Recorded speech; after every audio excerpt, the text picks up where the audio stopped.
देखिए, मैं ये कहना चाह रहा था कि हमें बातों को समझना चाहिए। हमें जो बातें बताई जाती हैं वो लोग अपने तरीके से बताते हैं, और जैसा वो हमें दिखाते हैं हम वैसा देखते हैं, जैसा वो हमें समझाते हैं हम वैसा समझते हैं। पर अपना बुद्धि और अपना विवेक लगाना चाहिए। मैं आपको ये कहना चाहूंगा कि सतयुग की एक घटना है जिसमें राजा हरिश्चंद्र, जो हिंदुओं के राजा जाति से राजपूत थे, वो हुए और उनकी परीक्षा एक विश्वामित्र नाम के ब्राह्मण ने ले ली। सारा राजपाट छीन लिया, और जब दक्षिणा देने का टाइम आया तो राजा हरिश्चंद्र के पास पैसे नहीं थे। राजा हरिश्चंद्र जी बिकने के लिए चल दिए। देखिए, उन्होंने एक राजा कौड़ियों के भाव में बिकने के लिए तैयार, मगर कोई खरीदने वाला नहीं। पत्नी दूसरों के यहाँ काम करती रही, बेटे को सांप ने काटा, कफन नसीब नहीं हुआ। जिस समाज के राजा की इतनी बुरी गत हुई, वो हिंदू आज कह रहे हैं कि गर्व से कहो हम हिंदू हैं, लेकिन जिस वाल्मीकि समाज के सेठ ने, कालिया भंगी ने उस राजा को खरीद लिया, हम खरीदार होकर भी नहीं कह रहे कि गर्व से कहो हम वाल्मीकि है। द्वापर में आप देखिए, महाराजा युधिष्ठिर ने अपना मन बहलाने के लिए एक गेम खेला, चौसर। उसमें अपनी संपत्ति हारे, राजपाट हारे, यहां तक कि अपने भाइयों की और अपनी साझा पत्नी द्रौपदी को हार गए। अरे, वाल्मीकियों का इतिहास उठा के देखो, वो कभी अपनी पत्नियों का अपमान नहीं होने दिया और अपनी पत्नियों की सुरक्षा करी। हमने अपनी पत्नियों की सुरक्षा नहीं करी, बल्कि हिंदुओं के राजा राम की पत्नी हमारे गुरु के आश्रम में उसको शरण मिली, सम्मान मिला, बच्चे पैदा हुए, एजुकेशन मिली, पालन पोषण हुआ। लेकिन आज हिंदू कह रहे हैं गर्व से कहो हम वाल्मीकि हिंदू हैं, लेकिन वाल्मीकि समाज नहीं कह रहा, जबकि हमने उन पे एहसान किया है।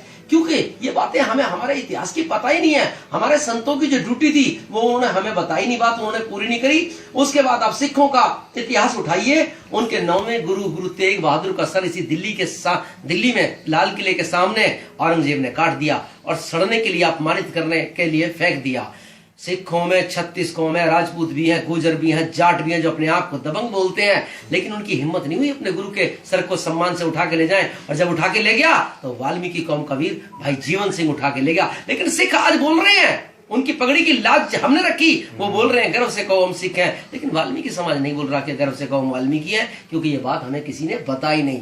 1857 की क्रांति का आप आंदोलन उठा के देखिए, इस देश में मंगल पांडे पर फिल्में बन रही है, कहते हैं 1857 की क्रांति का सूत्रधार वही है, वही हीरो है, मगर सच्चाई है वो इस देश का गद्दार था। उसने अंग्रेजों की वर्दी पहनी, उनकी बंदूक ली, और जब आदेश करते थे तो हमारे ही भाइयों पे वो गोली चलाता था। लेकिन उसने विद्रोह कब किया?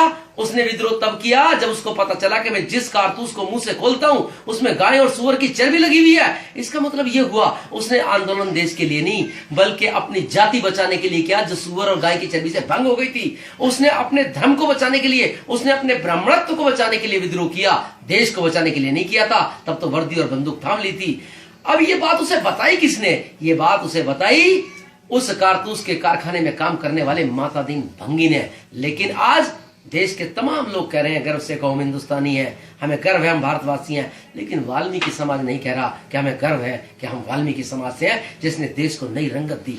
तो मेरा ये अनुरोध है कि वाल्मीकि समाज के लोगों को अपने इतिहास से अवगत होना चाहिए। हमारा इतिहास बहुत गौरवशाली इतिहास है। ये वही इतिहास है जिसे संपूर्ण भारत में भगवान वाल्मीकि जी महाराज से लेकर महात्मा शंभुक जी, ज्योतिबा फुले, डॉक्टर अंबेडकर, कबीर, रविदास लेके चले।